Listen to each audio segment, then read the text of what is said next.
Well, I've come up to Bride to talk to somebody, well, one of the concerned residents, Mike, you're speaking on behalf of people here. Glen Truan is just there, literally, across the way to you. It's the Glen of the Truan, the stream. Yeah. Clearly, it's been voiced quite clearly you don't want the development to go ahead. This is the golf course, which is going to have some sort of rustic sort of log cabins, I think, put on it, but you'll probably disagree with that in a second. First of all, the burning question will be that everyone watching this is going is that you're just doing this because you're next door and you just don't want it, period, and it's NIMBYism. Absolutely. Come over or NIMBY. You can, get the name calling out of the way now. If you look, this is a massive housing development. This is 55 caravans, static caravan park. It's in an area of outstanding natural beauty. It's been protected by the planning statutes for 35 years. And it's a defunct golf course, we get that. But the long-term impact on Bride is phenomenal. I mean, it increases it's a short-term vacation rental site as well. And it increases the population of Bride on summer weekends by, like 50% sort of overnight if this thing goes ahead. Okay, but back to my thing, NIMBYism. You just don't want it in your backyard, right? Well, the Allemande government has passed statutes to protect Bride, and this planning application just blows a hole right through those. So you can call us a NIMBY. My concern would be more that the way it's being delivered and the way the press is jumping up and down about it. If it's going to be happening in Bride this time with all of the planning sort of laws and regulations we have to protect us, then why not Port Erin, why not Kirkmichael, why not Mackle next? So, if people want to call us names, yeah, they can do that. There is a bit precedent. And it's also, this is going to impact, the traffic impact on this is going to really negatively impact everybody from, Lamb Hill through to St. Jude's and Andreas Village. It's not just Bride. It's not exactly busy around here, is it? I mean, this is one of the quietest places on the Isle of Man. You're not going to have traffic coming up and down that road all day long. Whatever inconvenience you may see in the short term, it's going to bring life to the area, surely. 350 beds, plus a bar, plus a restaurant. Short-term vacation rentals on the weekend. It's going to be a phenomenal change for Bride. Are the people involved, for it? I mean, it will bring money into the economy. It'll create jobs, I presume, that sort of thing. Yeah, I think a lot of people are probably sort of on the fence, perhaps, or uninterested. I mean, the problem is the press has come out. It's very difficult to get a clear picture of exactly what's going on because the press has been sort of all over the map. It's very, very difficult to tell what the actual proposal is. You've got some maps there, right? I mean, this. Yeah, very much. This is the official. This is from the planning application, which has been out. It's been online for about a week, and that's a map of the caravan park that's proposed. Right up at the top of the golf course. Now, are these lodges? I mean, wouldn't they going to be wooden, sort of very nice looking, sort of scenic lodges, rather than you call them static caravans, which has a certain sting to it when you say that? Actually, I went on Wikipedia. I went and Googled what the definition of a static caravan was, and this is what it is. These are not log cabins. These are built of the cladding is Connexel, which is a wood dust infused. And is that what's on the resin. Planning? So it's not log. That is. This is from the application. This is from the application. Yep. It's brought over. It's put on a chassis. It's brought over on the back of the trailer from Cumbria. It's in two halves, presumably, I don't know, glued, stitched, nailed together, whatever. And it's put on some pavers and some jacks. So again, this is outside the building regulations. The building regs do not apply to these things. They're built in the UK. You get various take on whether they're.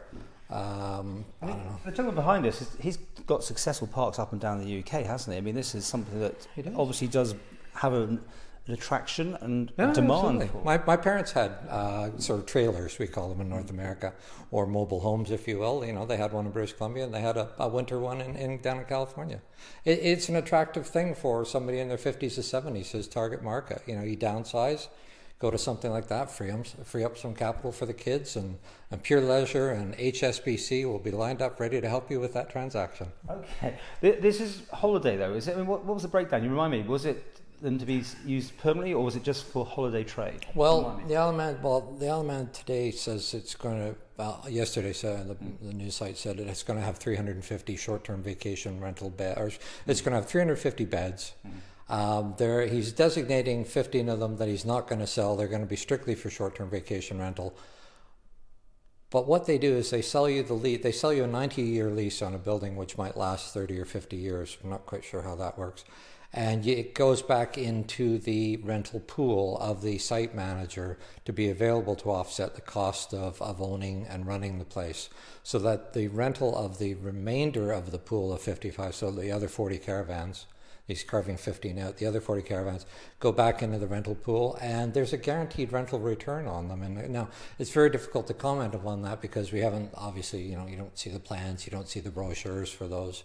But you can go across. You can go on the internet and look at what goes on across with these things and what happens when people inherit them in due course, 7 to 10 years.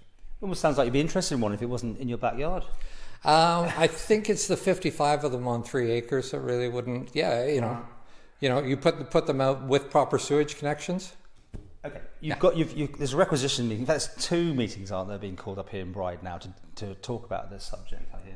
Yeah, that's correct. Well, again, with the press, with the big sort of onslaught of the media, look, Pure Leisure's trying to sell these things. Let's clear up. You keep going about the press. The press have been just pro on his side, you think? Is that what you're thinking? We've invited you to talk, and you're only now talking now, so I don't know if that's all the press. It's a question of putting your side of the case, which you're now doing today, right? Yeah. But it's the first time. So now we hear from you the alternative views. And what are they? I mean, what are you recommending at these requisition meetings? The requisition meeting is purely an opportunity for the people who live in the area to get together to explore this planning application, which has been out for a week. Right. So that's all it is. And are they in favour? Presumably, I'm assuming that it's been driven by the people who are not in favour of this development. Yeah. Right. Yeah. There's 2 different meetings, isn't there? One before the plans are sort of released, and then one when No, the plans have been released for a week, so we've called the meeting now because the meeting which was called by the commissioners is 3 days before the end of the objection period. Okay. So the commissioners want us to get together, we will all get together with the commissioners on the 3rd of October. The end of the objection period is the 6th of October, which seems a bit tight. But given you have to, this is most of the planning application, it's online, right? And you try to get through that when you're sitting there online, and even printing. I'm lucky I had somebody to print this out for me. It took me 6 hours to try and get through that and put together how this all works. I mean, we all know how these things work. Often, forget just apart. People building houses always seem to go for more than they think they're going to get, and then the planners might come back with a reduced amount, and then sort of everyone feels, well, they've gained something out of it. Do you not want anything on that golf course at all?